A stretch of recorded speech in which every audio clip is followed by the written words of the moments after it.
Want to keep your money safe from scammers, lawsuits, and surprise losses? Here's how the smart people protect what they build. First, protecting money is legal planning, not hiding.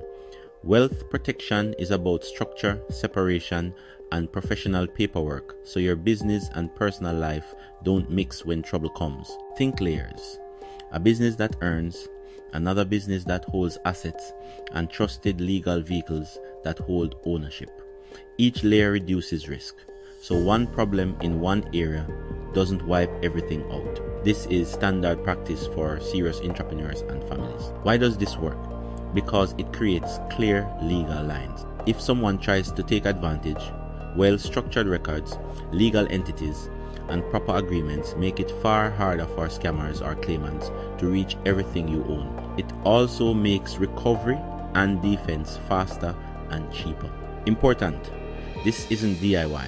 You must work with licensed lawyers and accountants who know your country's rules. Good planning is legal, clear, and fully documented. Want the checklist I give every client before they protect wealth? Like, share, and follow Alpha and Facts. I'll drop it next.